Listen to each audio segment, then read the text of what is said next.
Hello everyone, thank you for joining us today. I'm Renata Kalniūnienė, Marketing Project Manager at Softneta. Today we have a joint event together with our partners, Microsoft and Azure Orion Group, and this webinar is dedicated to MedDream Viewer integration with Azure Health Data Services.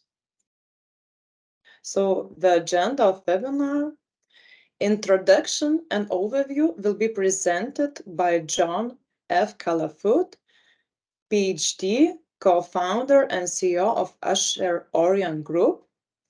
Matthew Mitrik, Principal Program Manager, Health Data and AI at Microsoft, will demonstrate a simulated hospital network environment and explain the workflow with PACS, DICOM Service, and MedDream Viewer.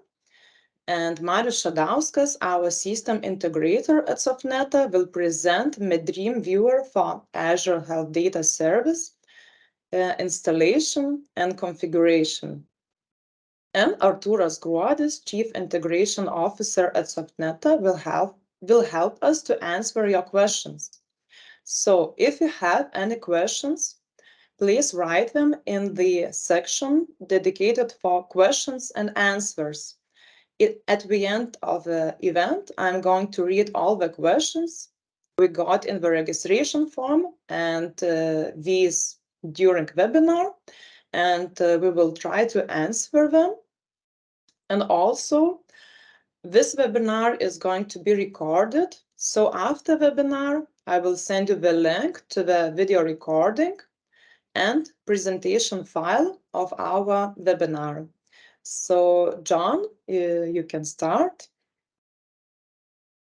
All right, well, thank you, Renata, and thank you to everyone on board here today. As Renata said, I'm with Azure Orion Group. I'm the co-founder and CEO. We're a boutique global consulting organization and software-enabled services group working for those developing clinical AI and those in healthcare provider organizations trying to consume and use AI. We are also a representative of Softneta to the North American vendor market and in other segments. So we'll be very delighted after the discussion and the show to talk about how we could help in many of use cases where we see MedDream and Azure being very complementary. And because of that, and also our experience in using MedDream as an enabler of solutions, especially for those in developing medical imaging and other diagnostic AI. I thought I would start off just for a few minutes talking about the larger picture because it's a fairly diverse audience coming in here today. Some of you are going to be coming with experience from the Azure stack. Some of you are going to be MedDream users and developers for a long time. And then there'll be a mixture of folks that are in between, right? And we know this.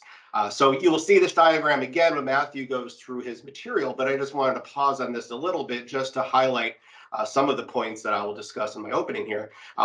One of the great value propositions of MedDream is that it's one of the very few now remaining vendor neutral imaging solutions, and it's truly multimodal. It is not a radiology viewer that now has a few DICOM wrapper supports in it for videos or for visible light images. No, it is able to work with native data in their own format. Obviously, you can work with them in DICOM format or abiding by IHE rules.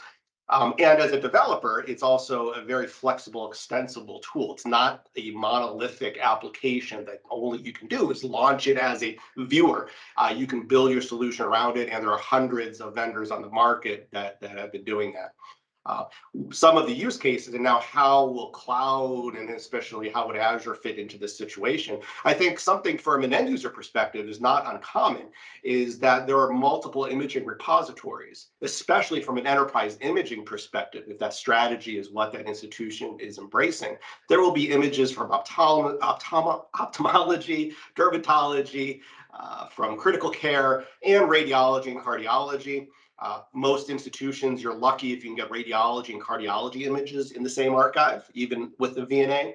So the reality is there are still many archives and systems out there. So MedDream, by design and intent, is able to work and interface with multiple sources of imagery, right? It's not a PACS, it's not a VNA, it is truly a flexible Swiss Army knife as a visualization tool.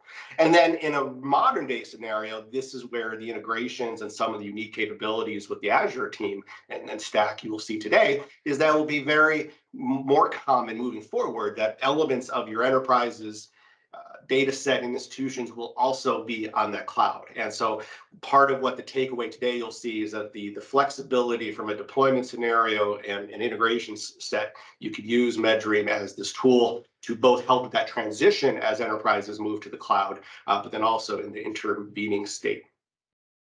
Some of the key questions, I think, and some of these are reflected in the questions that you have prepared beforehand and said to us. And so again, thank you for that. But I think a few of these are questions that I have had in the past and that I've seen our clients have, but also I think what will be addressed throughout the discussion today. So I think a few of these, if you haven't thought of these questions, maybe keep these in mind. Let me just spend a couple of minutes here just digging in, especially for those in the audience that have not used MedDream in your development or that maybe are new to it. Again, I mentioned some of the unique value propositions of MedDream as that viewer, that multimodal support and rendering capabilities. That's critical in a modern solution that we no longer can satisfy our end user clients and hospitals and health systems having 15 different viewers for different data types, right? That is just not efficient, it's not helpful, can in fact be unsafe to patient care. So a true universal viewer, even though that's an overloaded term, is definitely needed, and MedDream is a great option to build your solution around that and to use in clinical care. It's a very lightweight server side component. So especially thinking about move towards cloud and embracing cloud native architectures, this is important. You don't need to worry about, as we do with maybe some current generation or last generation universal viewing solutions, where everything is server side rendered and your implementation footprint can end up becoming very large, costing your customers a lot of money. Again, a very lightweight backend. The image, the container itself, you will see, and if you play with coming out of here, is very flexible, lends itself again to a cloud architecture mindset. And the fact that MedDream is using WebGL and it is a front-end friendly system, it's taking advantage of the modern advances in web browsers. That is very important. It's also now a regulated, market cleared device. I'll just pause on this for a second because there's also a lot of misconceptions and confusions that I've seen with clients and customers, and in my 20+ years developing medical device software. Having a open source tool, you can use open source software in a regulatory grade product. That is not an issue. However, you need to take on additional amount of verification and validation and do a lot of additional work and qualification of those tools. And now when that backend libraries change, or an intermediary taking that open source tool and library changes something, is not keeping up, you have additional now organizational, potentially technical debt to go along with that. So one advantage is, which is key for MedDream, using it in either a class 1 medical device setting, which if you're not doing advanced processing of images, at least in the US market, your system is a class 1 device, but from a software development, you need to have controls in place. But if you're doing AI, doing advanced processing, you're a class 2 medical device. And so you're efficient in developing that product, getting to market will be a heck of a lot easier by having a regulated component in your system. And this will speed up your time to market. And then you have a team of dedicated experts that have really been focused in the last 15 years in developing a best-in-class regulatory grade engineered solution that you could bring into your product set. I think many of you that have worked in the industry, you'll appreciate there is a difference between software engineering and a regulated product context versus doing development, say, in an IT shop or something outside. So MedDream's developers, teams, executive leadership, very well suited to work with you, adapt and change. Azure as a choice of backend, obviously there are many, there are 3 to 4 to 5 main cloud providers to pick from. But you'll see today, I think some of the unique capabilities of the Azure Health Services that Matthew will show, some of the features that I really like and embrace, that ability to do metadata harvesting and conversion and interaction with FHIR is extremely attractive and valuable because the metadata that are in your DICOM images or IHE files, those become incredibly important for not just developing artificial intelligence, machine learning, but also from an analytical insights to the operation of your system. And there's many, many uses. There's also then the connection into the rest of the Microsoft, the Azure backend ecosystem. I think one of this is true of Azure, but you can arguably it's true of other cloud providers. I see and handle a lot of objections, especially when there's maybe the last generation of imaging IT consultants. People always say, well, how can we assure that our uptime and availability is going to be good? The cloud can go down. We've seen instances of that.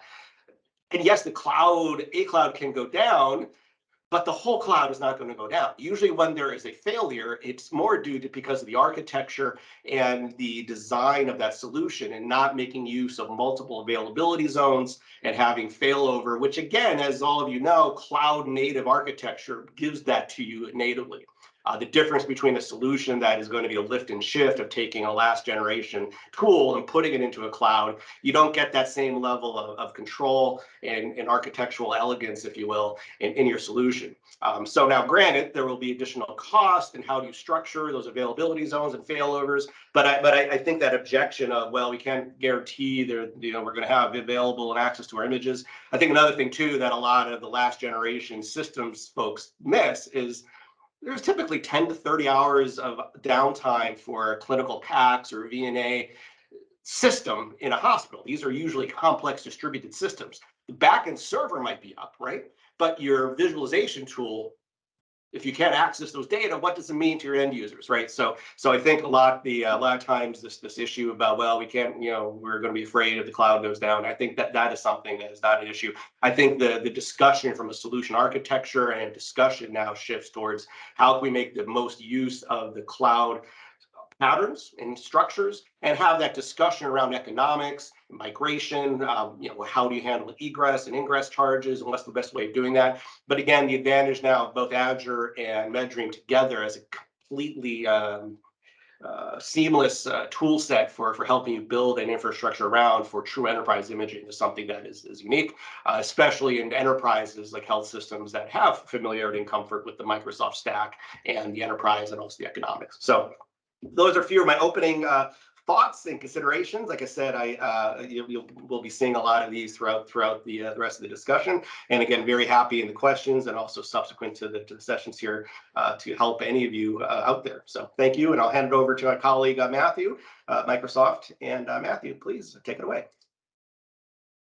Thanks, John. I appreciate the intro there. I'm going to steal the sharing from you. But okay, great. Thank you. I'm very happy to be here today with John and the Softneta folks. As John kind of introduced me, I'm Matt Mitrik. I'm a principal PM in the Health and Data and AI organization inside Microsoft.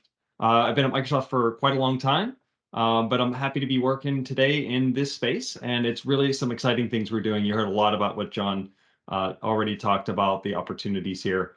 And so I want to spend most of the time today demoing for you, but I want to first give you kind of an overview of the Azure Health Data Services and what it is we're offering. And hopefully you'll get a good look at some of the stuff in action today, because I think seeing it really working is the best way to really get an understanding of how does this fit inside of your hospital network. And so that's really what I'm going to do. Well, I'm going to see this demonstration. You'll see the demonstration of the simulated network. We kind of simulate an on-prem environment, and then how we connect that to the DICOM service. And the last key piece there is, of course, the MedDream Viewer, so that we can actually access the data directly and visualize the DICOM data that is living within the DICOM service. Of course, we're also going to show along the way how this integrates with your PACS system. We'll be demonstrating a DICOM router and how that component is also really important to getting this data flowing between this on-premises environment and the cloud environment. But first, I want to touch base about Azure Health Data Services. What is Azure Health Data Services? If you're not familiar with it, Azure Health Data Services is a platform as a service, or a PaaS offering, and it's designed from the ground up to support protected health information, PHI. So you may hear me talk about PaaS and PHI. Keep those two things in mind. As John mentioned previously, This is different. It's not a lift and shift. It's a data service that was built on the cloud for these next generation architectures and modern ways of working with this imaging data. Health data services, though, is more than just imaging data, as you can see here. It spans both imaging structured and unstructured data. We have multiple services within health data services. Today, I'll be talking a lot about the DICOM service, but we also have our FHIR service and our MedTech service, which are used to be able to transmit and store data for those types of scenarios as well. Outside of the core services, we have a number of health data connectors that enable your data to be used not just in a clinical setting, but also for secondary use scenarios. Things like machine learning and AI are huge right now, especially with imaging data. And then also connecting to other data visualization technologies to allow you to create charts and reports and really understand the data that is being stored in the cloud. The other thing that's super critical to understand here, we talked a lot about cloud already, and the idea that this is PHI ready, it's ready for enterprise scale, it's available around the globe. So no matter where you're running your services, you can use Azure Health Data Services in an Azure cloud that is near you. So specifically today, we're going to be focused again on the DICOM service, and DICOM service is probably what most of you expect. It enables imaging data to operate inside the Azure cloud. The DICOM service is a managed Azure service. We talked about that PaaS offering, so it's at that platform layer. And what that means is that we manage all of you can see here, runtime, middleware, OS. We manage all of those things. And what we expose is a DICOM web API. So our service is fully centered around the DICOM standard. We publish our conformance statement there, and you can read all of the details on the Azure Docs to see exactly what it is that we support. But we support your Keto, Wado, and Stow APIs to be able to store, retrieve, and query data from the DICOM service. As you would expect, you can see kind of in the diagram here, all of these different types of imaging data, any imaging modality, data coming from PACS and DNA systems. And it's not just limited to radiology data, any DICOM object from anywhere in a clinical space, whether this is digital pathology images in the DICOM format or visible light images. All of that is capable of being stored in the DICOM service. And importantly is, the other things on the right side of the diagram here are the downstream locations and services that you can connect to easily within the Azure cloud to make use of this data beyond just your clinical and transactional scenarios. So you can look at technologies like Azure Synapse for analytics, Azure Machine Learning for these AI/ML scenarios, and Power BI for these types of analytical scenarios to be able to make sense of the data that is stored within the service. So that's the very high level about what the Azure Health Data Services are, and specifically what the DICOM service enables. And I want to then move forward with this demo to show how we can connect an on-premises network to Azure Health Data Services, and also focus on how the MedDream Viewer is a critical component to that type of setup. So first, I want to show this diagram here. This is to kind of orient the demo that we'll be seeing. And so if you can, try to keep this type of picture in mind of how these systems are operating and where the boundaries are. So on the left box, you can see there, we're calling that our on-prem infrastructure. And what that contains is simulated modality. I don't have an X-ray or a CT in my office here today. But so I've got some scripts that we'll use to simulate some newly generated images. There's a system here, Orthanc. Orthanc is a PACS system. It's a free open source tool. We're using it today because it's available and it's very easy to work with. But you can imagine this being any PACS system, the PACS that you're already using. And the third component inside our simulated on-prem network is the Qvera DICOM router. So this is a partner of Microsoft's that's built a router, a DICOM router, and that is used to communicate between the modalities, the PACS system, and critically into this other box on the right that represents the cloud, and it talks to the DICOM service using the DICOM web APIs. The other key component in the cloud box on the right is, of course, the MedDream Viewer. And that is our zero footprint viewer that we've connected to the DICOM service. And also we'll be using the DICOM Web API to read and those images from the service. So again, keep that in mind. We've kind of got two environments here. One is simulating this on-prem infrastructure, modalities, PACS, and a router. And the cloud is the viewer in the DICOM service. Okay, so now I'm going to stop the slides for a second. And you should be able to see here on my screen, I'm actually logged into a virtual machine here. You can see this is a virtual machine that is part of an Azure environment. So here is this resource group that I've created previously. This is my webinar demo environment. And you can see the number of different resources that are running within this resource group. I'll call a few that I'll call out. We talked about Orthanc, our PACS system. You can see that one here. That's running in this container. Cuvera, that's our DICOM router. That's running in this container. If I scroll down, we can see there's a virtual machine. This is the virtual machine that I was showing momentarily, that I was showing a moment ago, and I'll show again, that allows me to connect to the on-prem pieces. So that's the router and the PACS system. If I scroll down, we can see MedDream is also running in a container. And then way down here at the bottom, I've got the Health Data Services workspace. So Health Data Services workspaces contain any of these data service, the workspace contains any of the health data services, such as the DICOM service or the FHIR service, that runs within that workspace. And then finally, we see an instance of the DICOM service that I've got that will store the medical imaging data that I'm going to be working with in the demo today.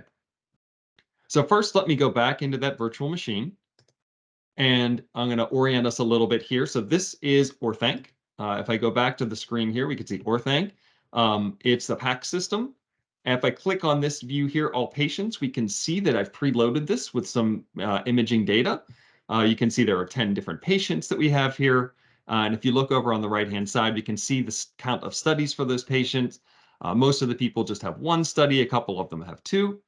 But if I select this first patient here, Audrey, and I select the first study here, I can see there's also a viewer for my PACS. So this is just a simple PACS viewer. You can see this is a very basic viewer, but just want to show that this is the PACS system. And we'll be coming back here a couple times throughout the day to look at things via the PACS.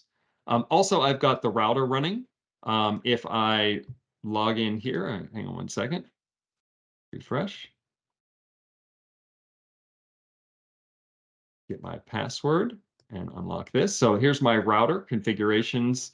We can take a quick look at. I've got a couple of different things here, and this has been pre-configured to connect my PACS system and simulated modalities up into the DICOM service via the DICOM web protocol. And so we'll use this very briefly just to see that, hey, how things are processing through the system. Okay, great. So the first thing that I want to do here is if I go back to the PACS, I can pick one of these studies. Let me pick somebody that I probably haven't done before. Let's look at Harvey here. So my patient Harvey, I'm going to go and select a study. We can view that quickly, but not too interesting, nothing that we need to really focus on there. But I want to show how we can use the router to send this data to the cloud. So I can use this option here, to send to DICOM modality. That's a PACS feature. And this is our router configuration here that we're going to send this up to Azure. So if I select that, that's going to go, and this is sent off this, created a job, and it's send it to the router. If I flip over to the router here, we'll see in a moment this received 11 should tick up to 12 whenever it receives that new thing. There we go. And then a moment here, this completed will show 12. So this is just kind of a log that is showing the status of the router and the information that it's processing as it comes through. But now that that's gone up to 12, that means that this data has been sent from our on-prem environment through the router via the DICOM web APIs and is now available up in the cloud. And we can look at it with MedDream Viewer. So let's go ahead and do that. So if I minimize this here, this is now exiting that virtual machine. And now I'm looking back at my just the browser on my desktop here, where I was previously showing the Azure portal. I've got a MedDream tab open, but I'm going to close this to show that there's no smoke and mirrors here. I'm going to go into the MedDream container group. and copy this IP address. Now, normally a user wouldn't be accessing it this way. They would be, using, there would be a proper domain that they would access it with.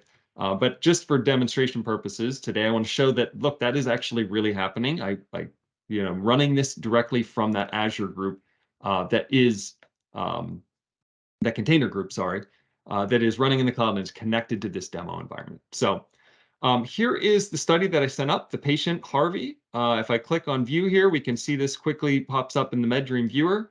And it's the same data. It's that same image. I like this one because there's a chain necklace on there. So I can always remember that's the one that I saw previously in the PACS system.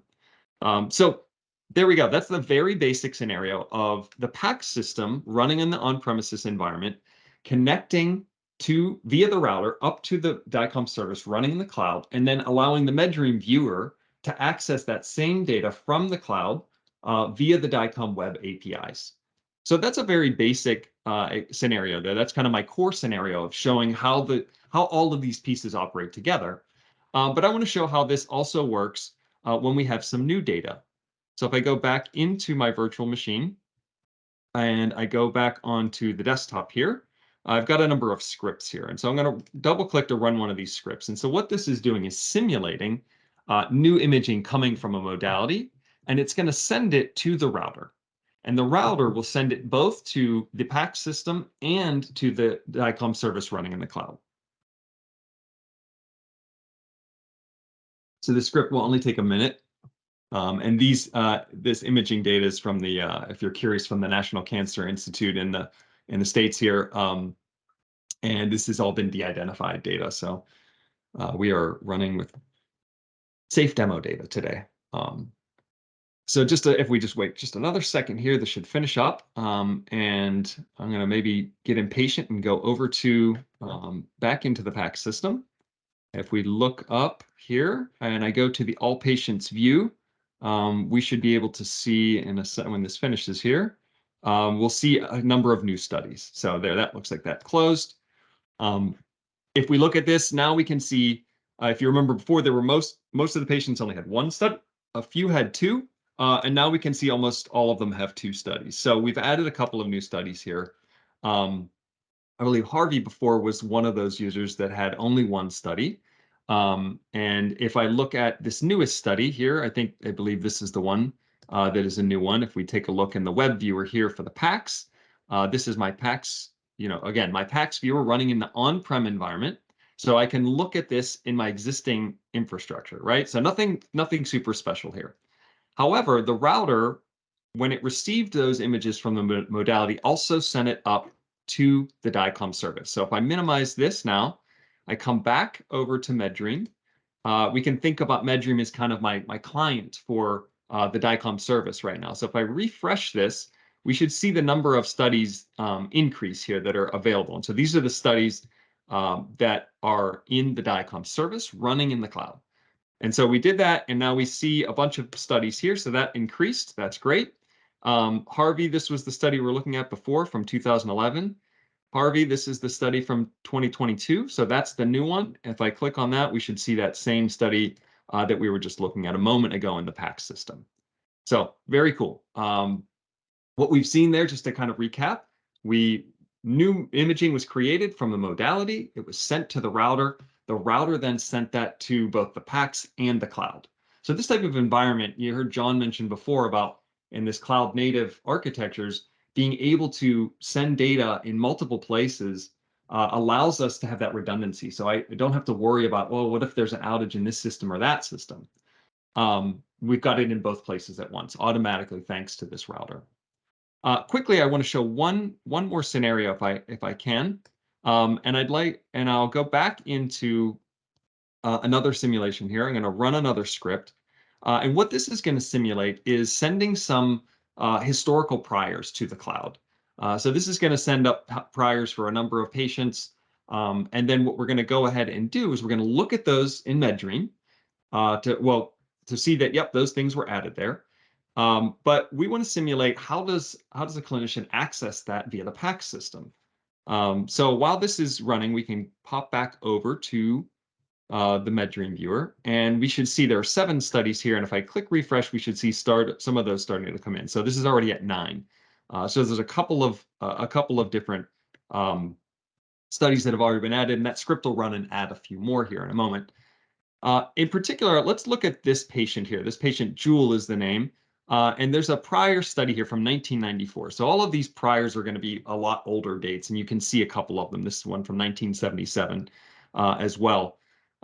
So these things represent, imaging data that exists in the cloud only, because I've migrated my archives, perhaps from a VNA or from some old on-premises storage into the cloud, but it's not in my PACS system. So what happens if a clinician needs to view that within the PACS environment?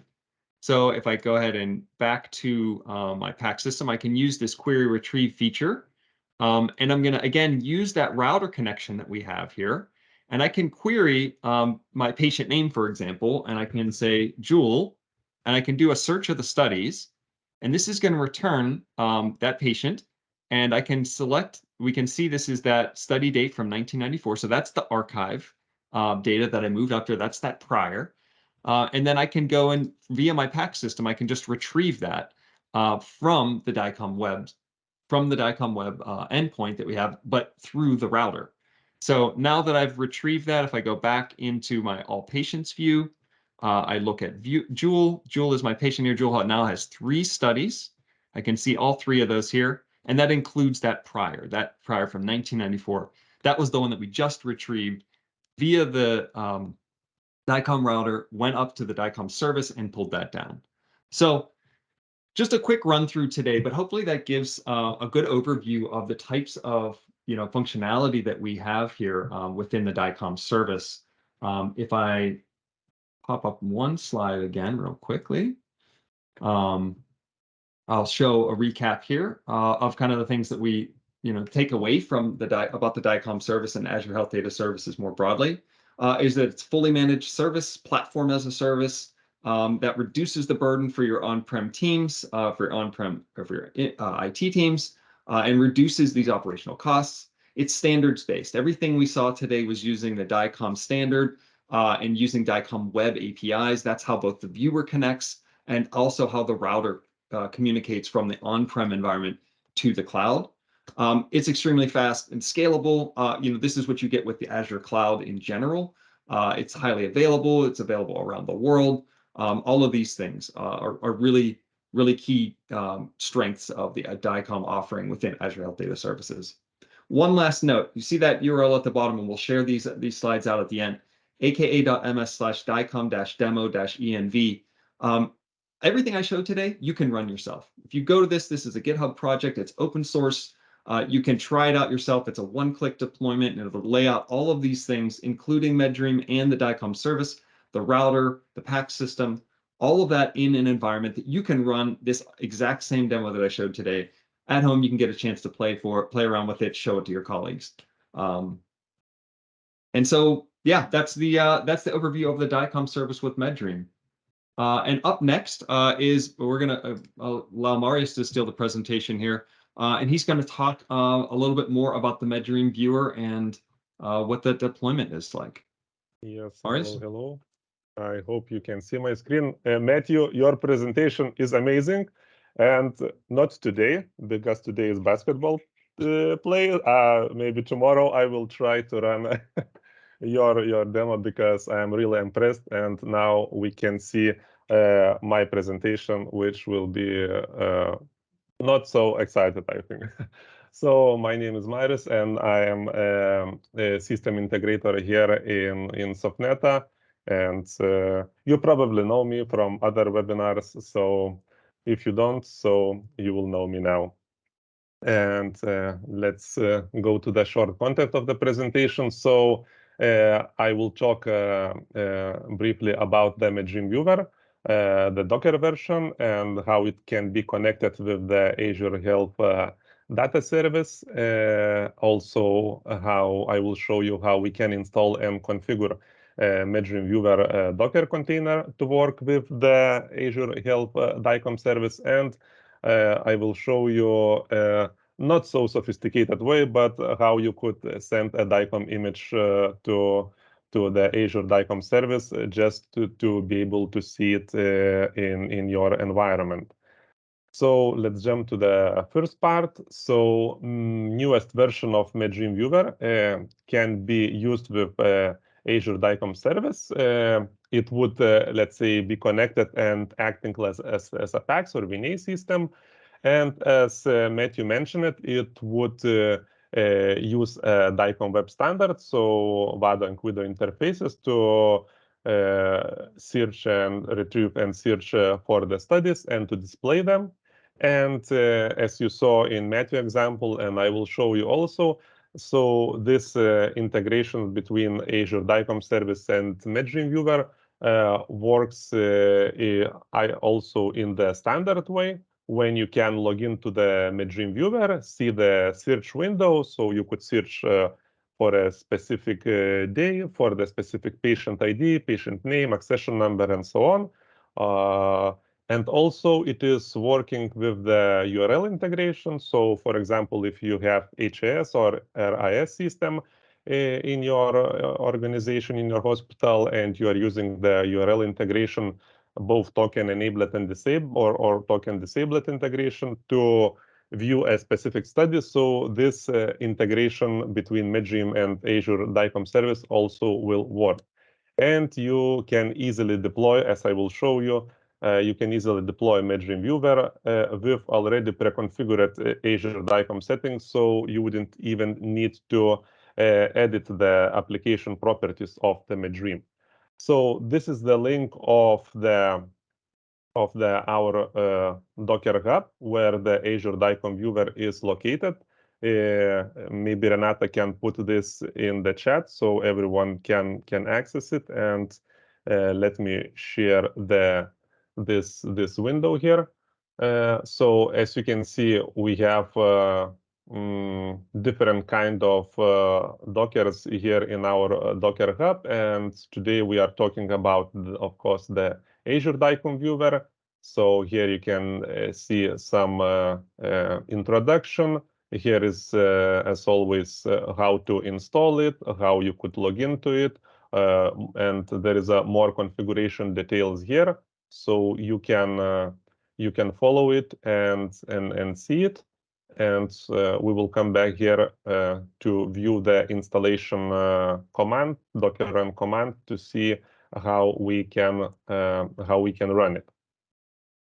But before using MedDream Viewer and configuring it with the Azure DICOM Service, of course, you will need to register to Azure portal and create this DICOM service. And when you will do this, basically you will need 4 things. So the Azure DICOM service name, the client ID, the client secret, and the tenant ID. And once again, Microsoft did the great job. They put the instructions. So here is also the link. You can access it, and you can also find it in our Docker Hub. Here is the link. So if I will open it, it will open me the instructions how to deploy a DICOM service on the Azure portal. So basically, this is step-by-step instructions with the screenshots. So you could simply follow this and create the Azure Health Data Service workspace, create a DICOM service, register the application, and so on. And this is pretty straightforward. Let me show you where these 4 elements are located in the slides, and also I will show you on the DICOM on the Azure portal. So later, when you will try to create it, so you can just replay this record and you will find it more easily. So the first one is the Azure DICOM service name. So it will be located in the service URL part. So you will have full path of your DICOM service URL. But for the MedDream Viewer, basically you will need only this part between the HTTPS and between .dicom. When you will have this DICOM service created, what you will need to do, go to your Azure Active Directory, click on App Registrations, and register this application to be able to access the DICOM service. And once again, for the client ID, you will have it here in the app registration page, and tenant ID you will also find in the same page. And there is this section, certificates and secrets. So in this part, you will see your client secret. So just let me get back to the browser. I will quickly show you these things. So here I have my personal Microsoft Azure portal. I'm logged in. I have here the Healthcare Data Service workspace. If I click on the DICOM service, as you see, I already have 2 services. You would need to click plus add DICOM service. When I click it, you see this is the service URL, and this is the part which we need. So we would need to copy it and save it somewhere for the MedDream configuration. Then we would need to come back to Azure Active Directory, go to the app application registrations. And once again, I already have this application registered. What you would do is click a new registration here. And once you are here with the registered application, here you will see the client ID and the tenant ID information. And here is the client secrets, which are here. So one tricky part about this, as you can see later, you will not be able to see it. There is no option to unhide these symbols. So you can either delete or just see like this. So once you create a new secret key, you just write some description, choose the length for how long it will be valid, and click Add button. It will show you the full secret key. So also copy it somewhere, and then we will use it when we are deploying MedDream Viewer Docker container. So if we get back to the slides, so now we have all 4 elements. Yes, we have the service name, we have client ID, tenant ID, and the client secret key. So what we can do, jump to the second part where we will try to install the MedDream Viewer Docker for the Azure DICOM service. If we would come back to the Docker Hub page, which I showed you before, we would see this Docker run command, which is provided here. And as you can see, these are in the red, the values, which basically we need to change. So in this case, we would write here our DICOM service name, our client ID, client secret, and the tenant ID. And we would simply run this command. So let me open here the my Linux virtual machine. As you can see, I have the same command. I already have it with my client ID, client secret, and tenant ID. So what I can do is simply copy this command and come back here to the my terminal, paste it, and press enter. And as you can see, it is already has been created, and now it is starting. Of course, I have downloaded this image before. It is roughly about 850 megabytes, so that's why I didn't want to wait while it downloads during this webinar. So I have downloaded it, but usually it will take also up to a few minutes, to download the image, and depending on the virtual machine, up to 20-30 seconds to start the MedDream Viewer container. So if we come to the browser and let's try to start the MedDream, if we see that it's already started, and the default username and default password is demo. So if we will click login, we see that we are successfully logged in. And for those who are not using this, or for those who use MedDream, so maybe you are familiar with this pop-up window. Basically, if you will install it out of the box, like I did now, you will get this pop-up message indicating that this is a demo MedDream version. Of course, it is cannot be used for the medical diagnostic purposes. And you can always contact our support team on this email or our sales team, info@softneta.com, and request for the trial license. So we would provide you the trial license for a few months with the few concurrent connections. So you would be able to click register, enter here the license key, agree with the agreement, and press register button. And that's it. Your MedDream Viewer will be registered. You will not be getting these pop-up messages. In this case, for this demo, I'm not going to enter the license because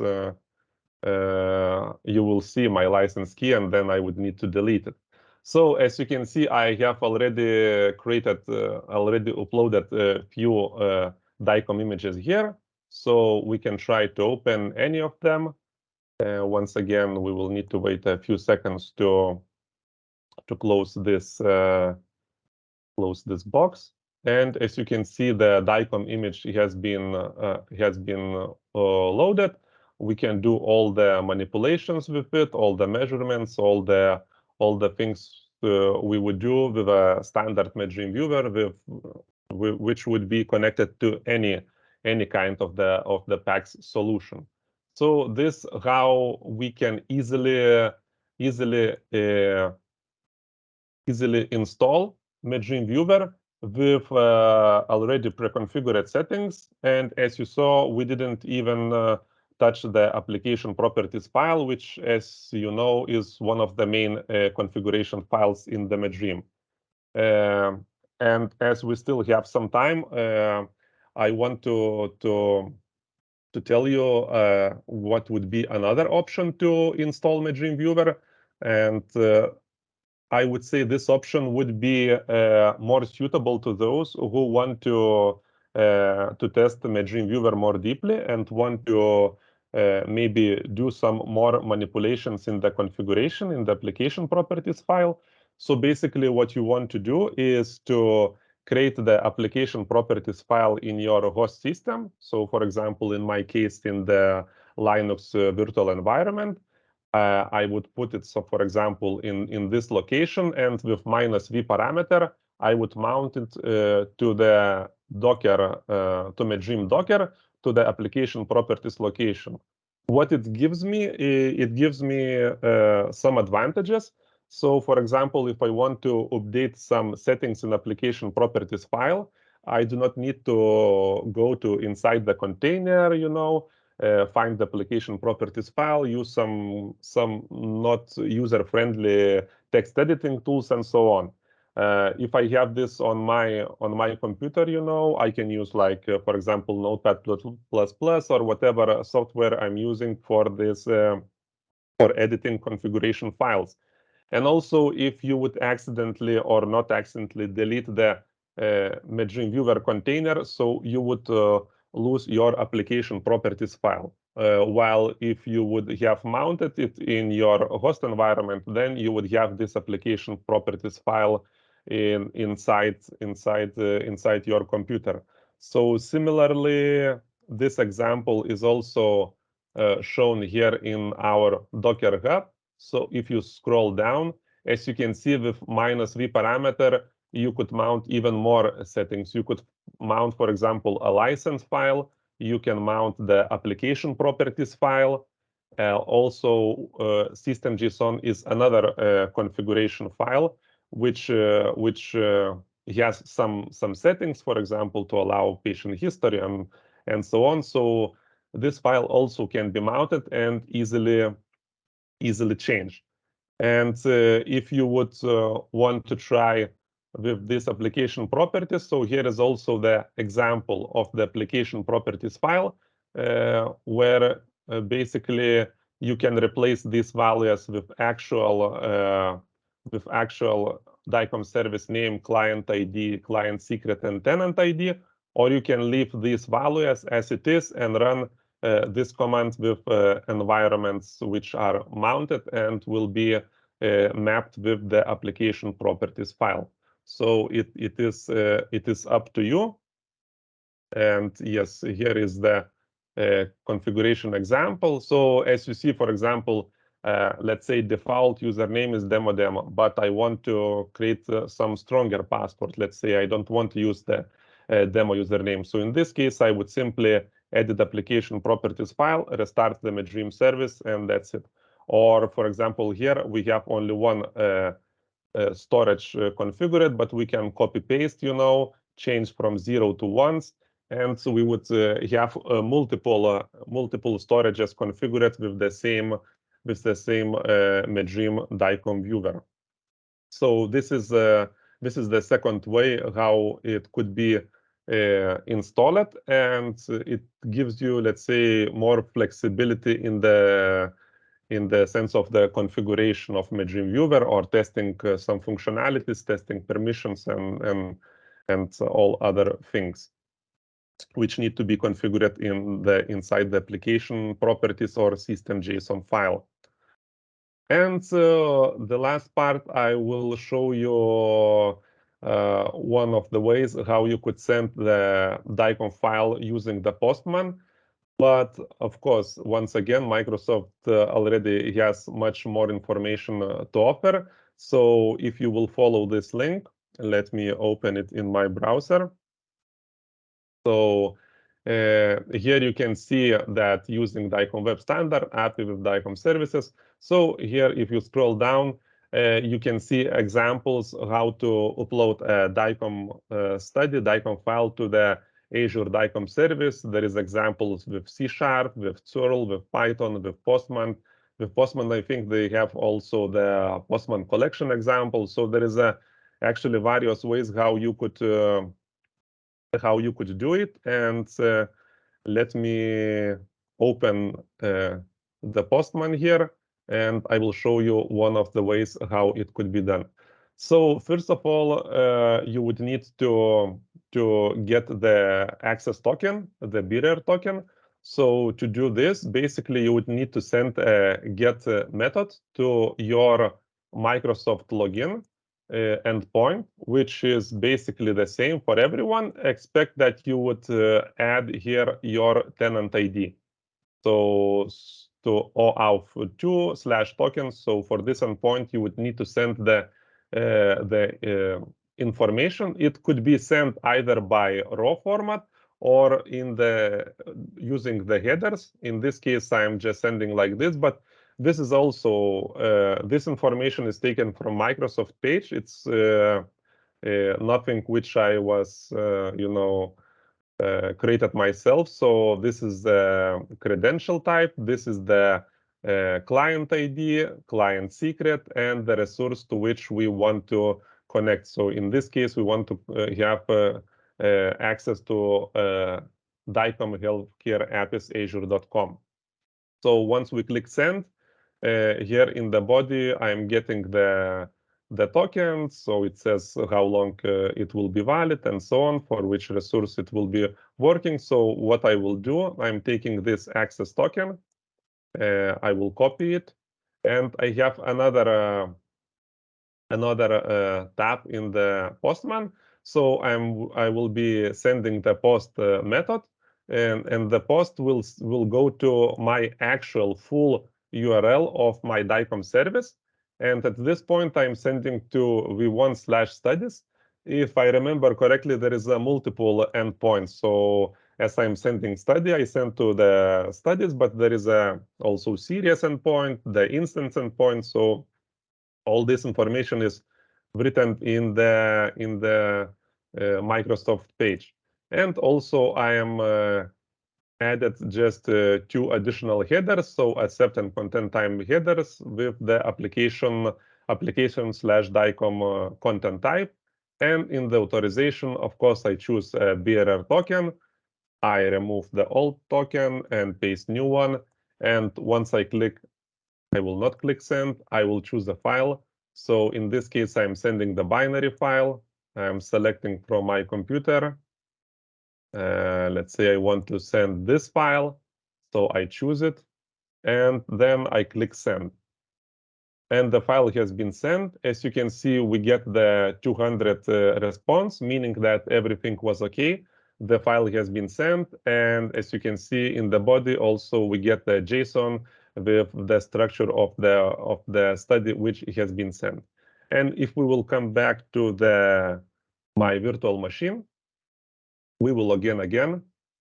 So we will wait for the 10 seconds to pass, and I will search for the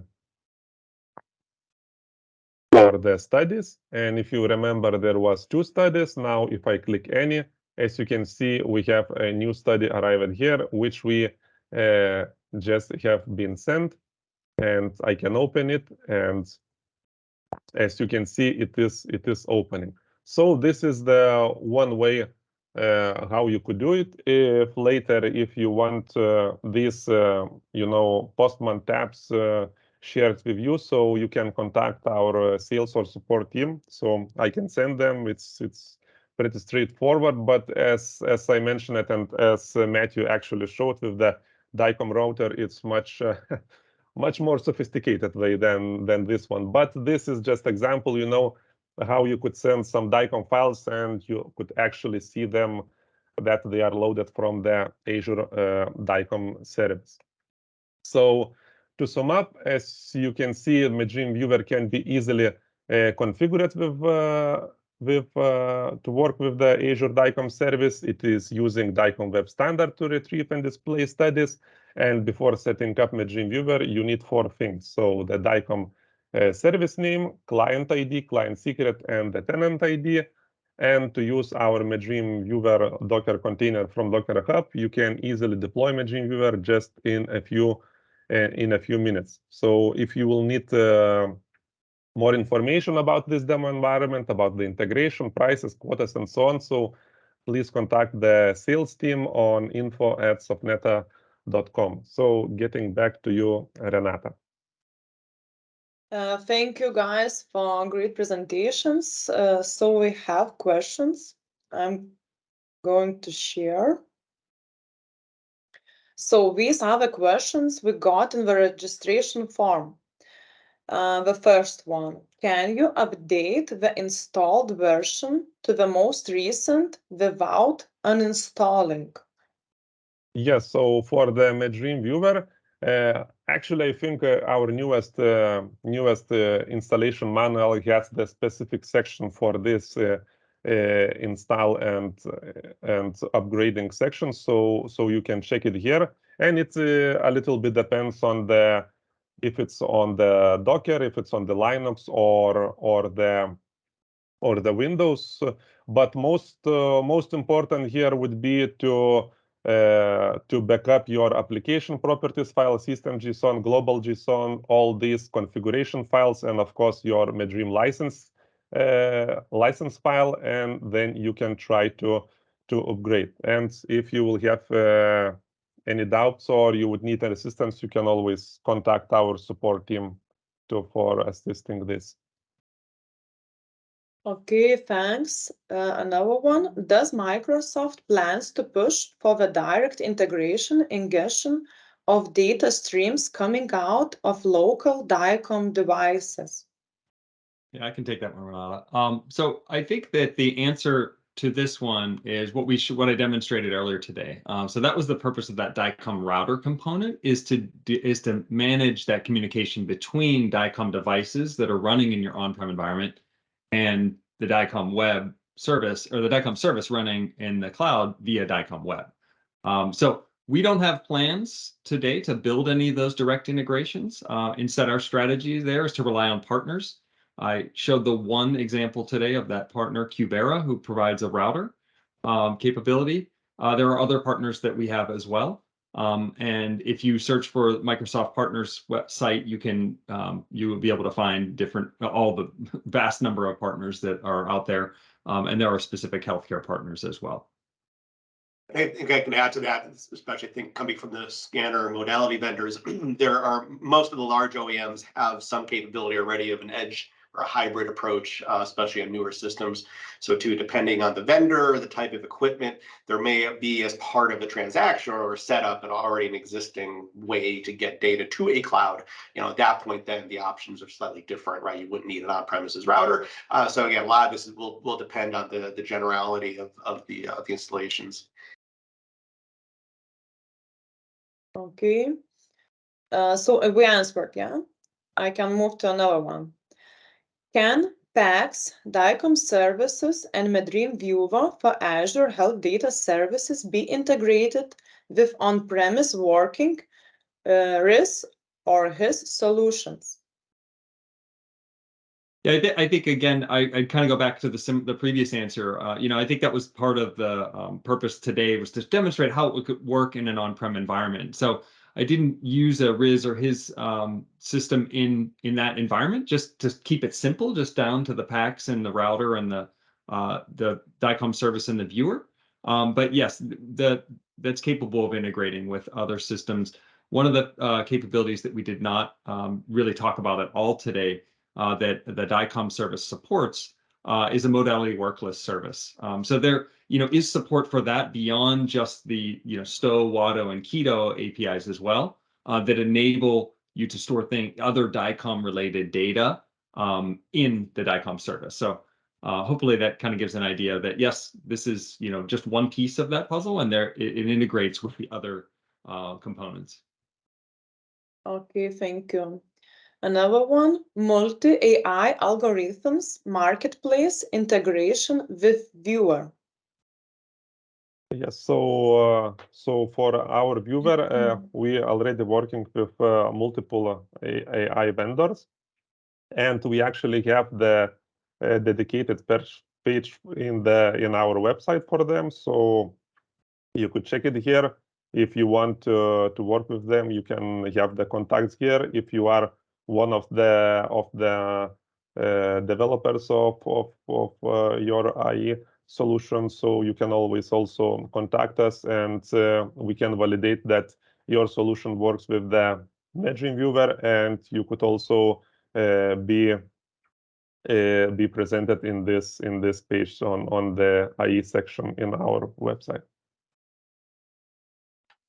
Just let me add to that too, that this could be a whole 60-minute presentation itself.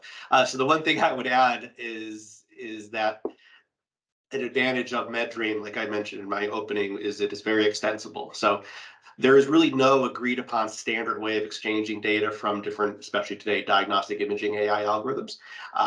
Hopefully, right, the vendor's not burning in, not doing an interpolation of data into the pixel set, right?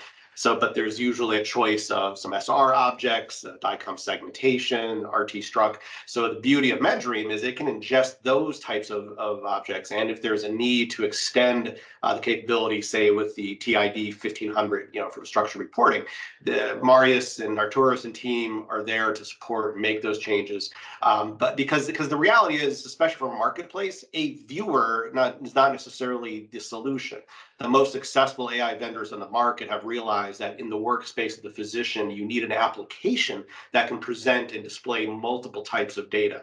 So the day of a monolithic viewer that does it all is not really real today. And MedDream is an excellent solution to do that. You could use it on a front end like a React or Angular, or if you're like me, a very poor front end developer, do jQuery and Windows Post, but to pull that information and data together into a sidecar type of an application for consumption by the physician.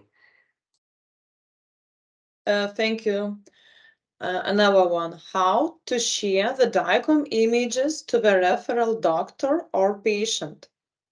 Yes, so there is actually, I would say, depends on the implementation and the solution, what are the client is using, but there is multiple ways. So the first one, you could use our share functionality via DICOM library. So basically the study will be sent to DICOM library, it will be anonymized, and the link is being sent to the referring doctor or the patient. Another option would be export the DICOM study used to zip file with the DICOM files, or even with the DICOM mobile DICOM viewer.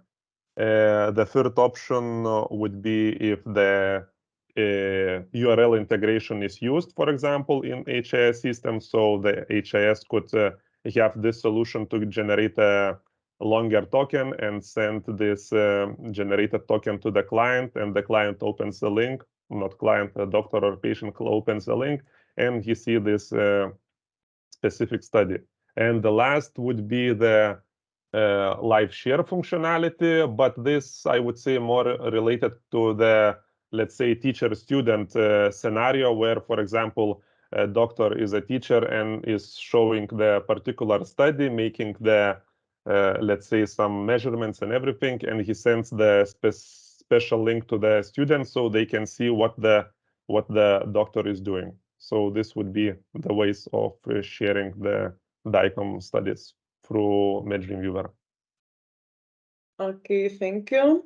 It's also one of the strongest use cases for the cloud paradigm here, right? If you have a secure PHI capable cloud, multi-tenant or single tenant, you don't have to do a lot of the tricks you need to do to share data with multiple portals, multiple share. The data are in the cloud, they're there. You can very easily then share that link, or if you need to span across clouds. But then MedDream is there to launch either as part of an existing portal solution or use the viewer as is as a way of launching the data by a patient or by another physician. So this is, I think, is a real key value proposition of cloud and something like a truly zero footprint and extensible viewer application like MedDream.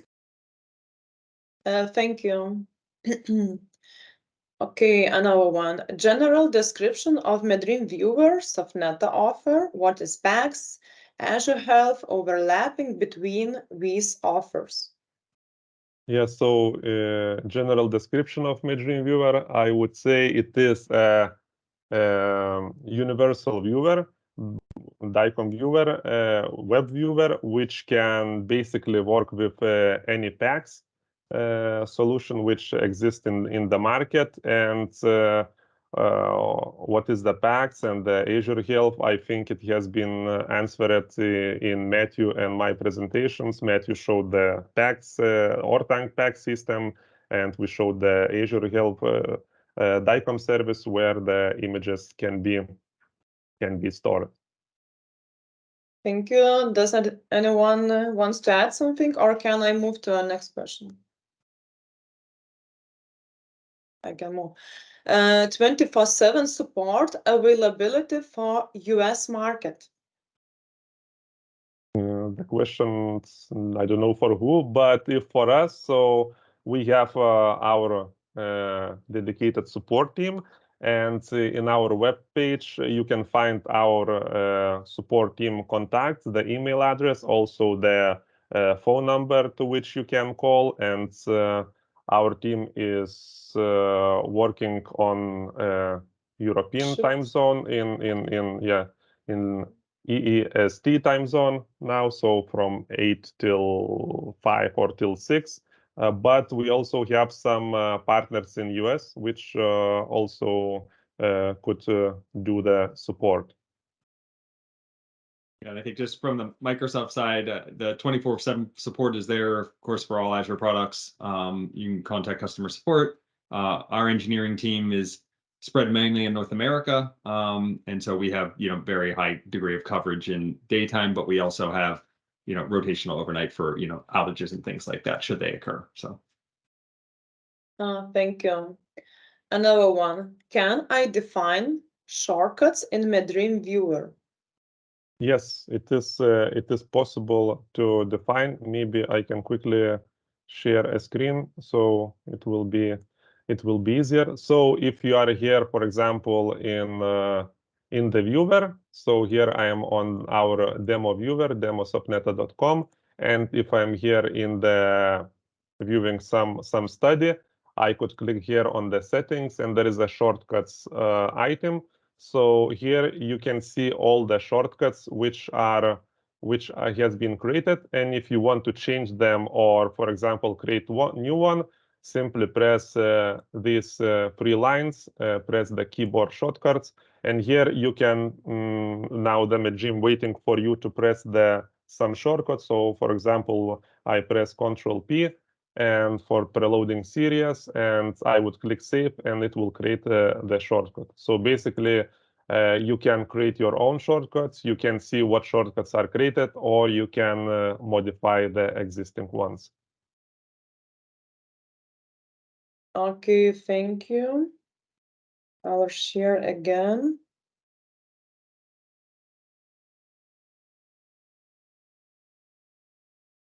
Okay, any GitHub repository showing integration? Yeah, so I mentioned that in my last slide there, and I think we can share out the URL. But there is a GitHub project that we have that contains a number of health data services samples, and there's a decent range of things in there. And this is one of those ones. So the URL is aka.ms/dicom-demo-env, and that'll take you right to the place where you can. There's full instructions. There's a ARM template for deploying all of the resources to Azure. And literally within about 15 minutes after clicking that button, you'll be able to walk through the steps and run almost exactly the same demo that I showed you today. So it's pretty cool. Okay, thank you. Okay. What is the price? And another one was, I want to know prices and opportunities in Mexico. So from Softneta side, I can answer, but please write an email to info@softneta.com, and our sales managers will answer you about price quotes and different markets. So maybe Matthew wants to add. Yeah.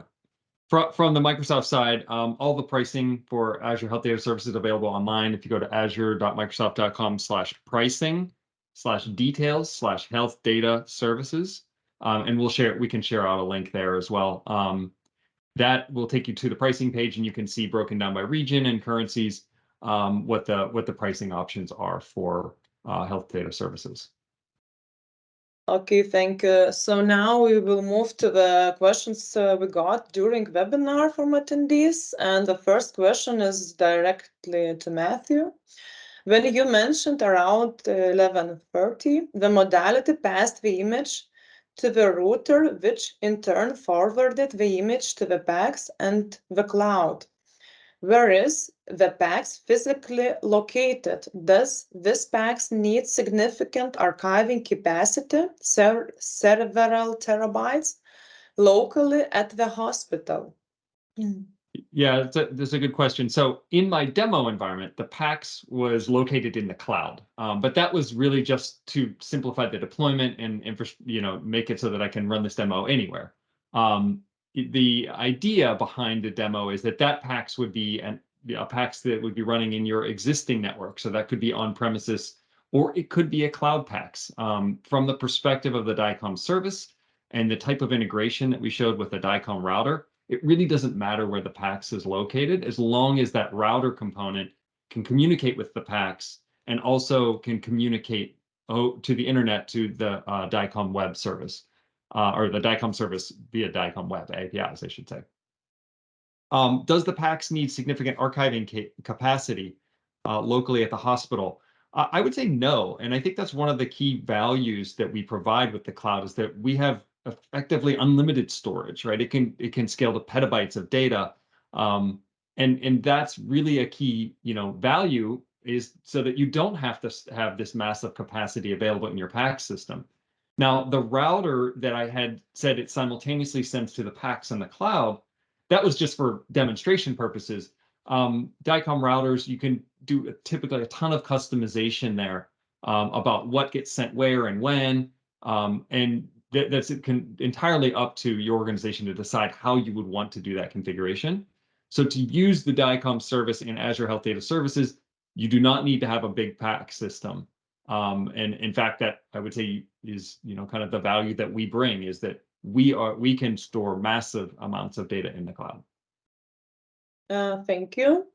Another one is, there a way we can get the measurements if a MedDream is used via iframe, like Event API? Yes, so for this, let me share a screen again. So for this, I would recommend to check on our website, Docs and API, and installation and integration guide. And we have here the Viewport API. So using Viewport API, there is also examples how to deploy on Windows on Dockers. There is also link to the documentation. So if you would use the Viewport API, so you would be able to get the events and the measurements. With a standard MedDream Viewer, you will not be able to get it. So check our integration guides and this Viewport API, and so this one could do what you need. Okay, so I can share again, yeah? Yes. Please provide info about Azure DICOM Service pricing. So I guess we answered this, yeah? Another one. Does a medical imaging clinic still need a PACS like Orthanc or PACS 1 with an Azure MedDream combination? In principle, I would say yes, because still the modalities would need to send the exams which are done to the some kind of the PACS or VNA system, and then from that it could go to the Azure DICOM service. Right, let me jump into there too. So yeah, so I think keep in mind the definition of a PACS is much more than just an image archive and a way to view it. There are workflows and business logic in a PACS that includes integration with the reporting system, speech to text, study list prioritization, EMR, EHR, or other system integrations. So if you were to use MedDream and Azure as a primary diagnostic viewer for radiologists, I think, again, they would be not necessarily delighted. That being said, you can construct, and there are PACS vendors that use MedDream as a component in there to do that full reading. So I think the use cases that really shine today for end user clinical settings are like we discussed about image sharing, enterprise viewing capabilities, so launching, image enabling the EHR for true multimodal work, complementing machine learning, AI activities. And this is, again, some of the reasons some of the incumbent PACS vendors now have. Nobody truly has a cloud natively designed PACS, at least the big vendors. I take that back. There are some smaller vendors. But you still are going to need for a large enterprise radiology practice or cardiology practice the functionality of a PACS. But the components of Azure Web Services and DICOM Services and MedDream are important contributions of that total solution, though. Okay, thank you. Another one. Is it possible to use MedDream Lite with Azure? Yes, it is possible because it's configured using the DICOM web. So yeah, it would be possible. Okay. Does MedDream expose analytics such as blob storage usage, network usage, etc. at the DICOM file and or active viewer level? I believe no. Maybe Artūras can add here. No, we don't have such statistic at the moment. Okay, so I'm moving to the next one. Do you have tools to anonymize automatically? Does it remove PHI from the image itself? Yeah, this one might be in regards to health data services. So no, we do not automatically anonymize data. So the data set that I was using today was de-identified data, but that was using standalone tools. That said, I mentioned on GitHub, we have some projects out there with a collection of tools and samples. And so there are some tools that we provide to do image de-identification. I do not believe that supports like pixel burn-in data today. So Microsoft does not offer the removal of PHI from pixel data as it is right now. But there are some tools for anonymizing metadata. Okay, thank you. another one from Microsoft. Could you tell us what other standalone DICOM routers and connection management tools are there? It's a fair question. There's another partner that we have, Efferent, EFFERENT. They are a partner that offers kind of an edge device that's very similar to what I demonstrated today, the Cubera router, and they work really closely with us. They're really great. They're a really great group. It's effectively the same type of scenario where it can connect to modalities or PAC system. It communicates via the DICOM DIMSI protocol with those types of devices, and also DICOM web to talk to the cloud. So that's one that I have off the top of my head. I don't know the full extent of all the partners that might offer some. But the Microsoft partner site we can get, if you go to the Microsoft partner site, you can find information about other partners in the space that are offering, medical imaging and health services. So. And I'll just add to that. I mean, just knowing, a half dozen or so routing options out there. Almost all the vendors have support for virtualized deployment of the router. So in terms of an Azure deployment, yes, that's, that they could run there. I would say this gets complicated because often the role of a router in an enterprise is also to be serving as a high availability system and failover, right? So often, you'll have to have appliance on site, right? And then there might be then additional pieces that will route to cloud. But yeah, there's really philosophically, architecturally no block, right, from other routing solutions. Okay, thank you. Is Azure DICOM Service subject to European Union MedDev regulation, Medical Device Directive? Is it CE certified, and what class? Is it cleared for diagnostic purposes?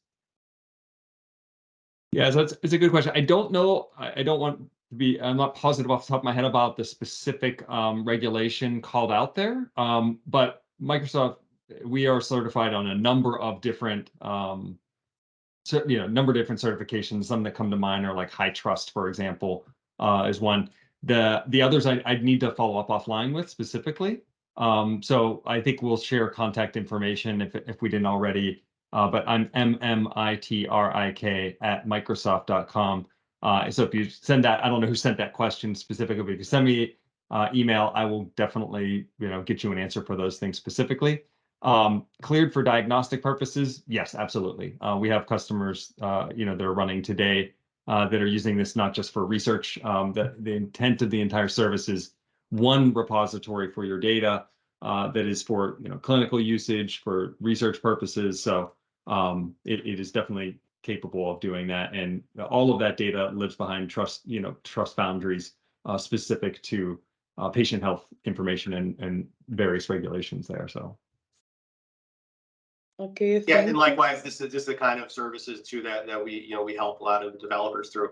I don't want to comment specifically on the MDR because there's been so many changes, but just let me give you the general answer, and especially for the US. So the back-end systems that are used for displaying medical imaging, that was downgraded by the US FDA to a non-medical device data system. And also historically, if any sort of storage that's just storing data and you're not manipulating it, translating it, that falls out of the boundary of your regulated system. And in the past, it was even a class 1 device. So at the worst, under MDR, and this is responsibilities on the manufacturer too, by the way, it's not Microsoft's. You decide what is critical in your risk analysis and the components that are in there. So generally speaking, the cloud service or even just a server is not going to be a medical device component. However, if you built a life-saving system that is dependent on data that's coming from somewhere, then that might fall within your boundaries of the regulated medical device. But typically speaking, and especially speaking from the FDA construct, a service like a DICOM service in the cloud is not going to be part of your regulatory boundary for your medical device software. Okay, thank you. To expand on 24/7 support, much of medical imaging needs high availability and 24/7 support. Are there service contracts with MedDream where we can get the support needed? What types of response time? I would suggest actually to contact our sales team and discuss this, because it would be more accurate. So they could discuss the needs and then do the meeting if needed. Okay, thank you. So please write an email to the info@softneta.com, and our sales managers will answer you the exact possibilities.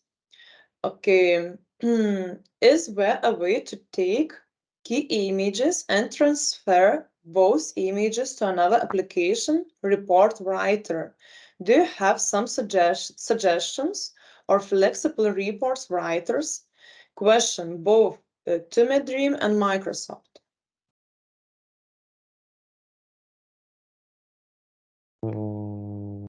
From MedDream side, first thing what you can do, you can copy to the clipboard the key image and paste it to any reporting system which supports. This is the easiest way. Also, what MedDream support, it allows to send key images to configured storage, so it can be your device where you can read these key images from it. So such integrations we have done, not one and many such integrations. So you can contact our integration team and we can help you with this. Okay, thank you. Is the PACS locally installed at the hospital used at least to communicate with the modalities, to provide them with the work list, and to archive locally the images produced by the said modalities, to then send them to the Azure cloud? So in principle, I think the Matthew case showed this exact example. It wasn't the modality work list, but in general would work also with the modality work list. Yeah, I think that's right. Again, think of the environment I was showing as like most streamlined, right, for a kind of a 20-minute thing. I do think that, but yeah, like supporting modality work lists, the DICOM service itself does support modality work lists, and it can integrate in a number of configurations. Okay, thank you. So I'm reading the next one. How would you connect non-DICOM or document and media files with Azure Health Data and MedDream? Additionally, is there any pre-caching support or performance best practices?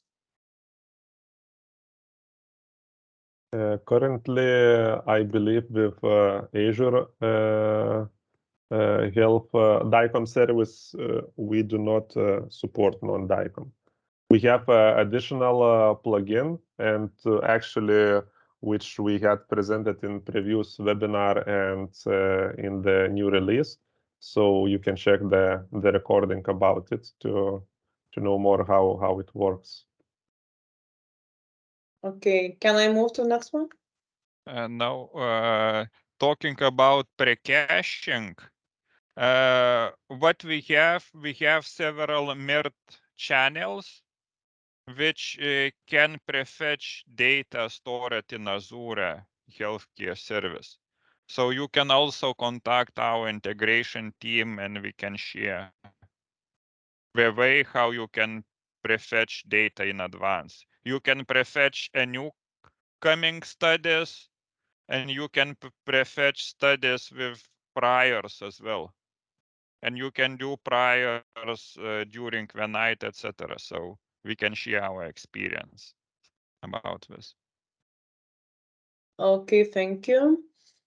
Another one, does Azure Health Data Service supports XDS profile, especially RAD 68, sorry.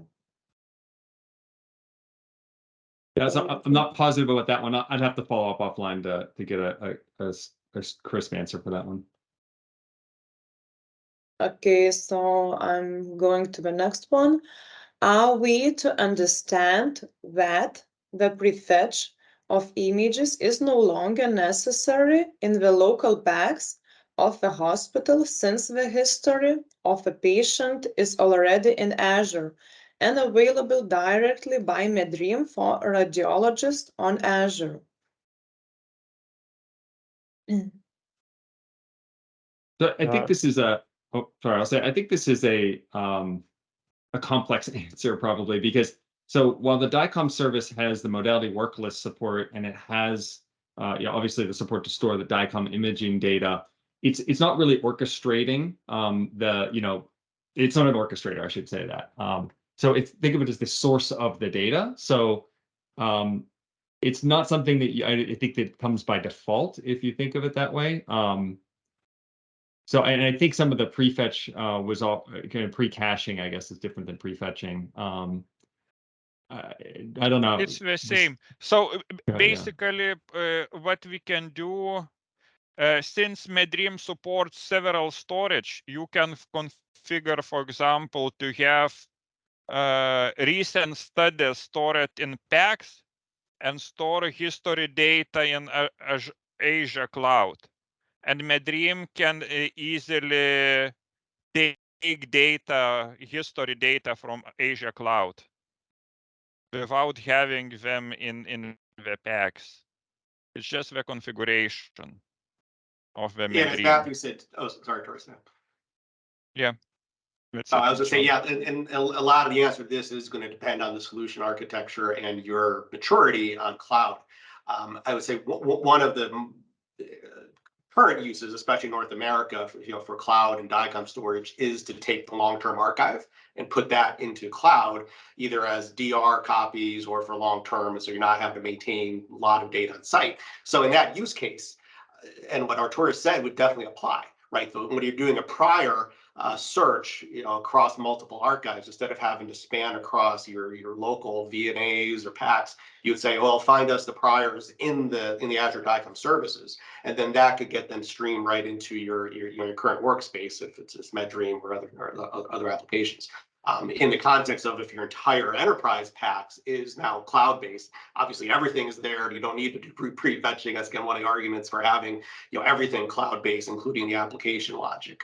But even in the scenarios, as a lot of institutions are taking stepwise approach to cloud, this is something that is a big advantage from a performance and also providing access to additional data that maybe in that pre-fetching and that pre-catching, because I think everybody that's built or work on packs knows that that's quite a headache, right, of doing that pre-fetching prior to the radiologist opening up the study list.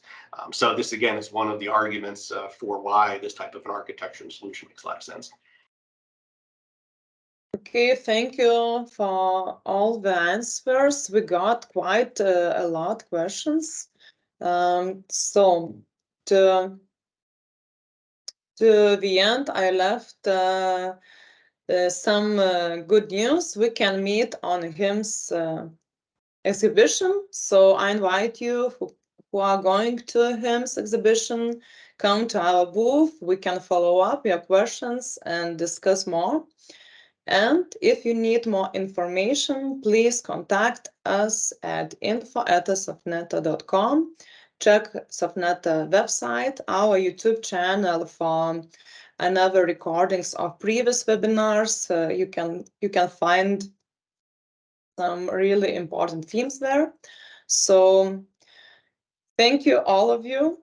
Thank you for joining, for Matthew, for John, for Artūras to help answering questions, and thank you for all the attendees who joined us today, and see you for our next webinars or trainings. So have a nice day for everyone, or evening, depending on your time zone, and see you. Thank you. Thank you, everyone. Bye. Bye, Thanks, everyone. folks. Good night.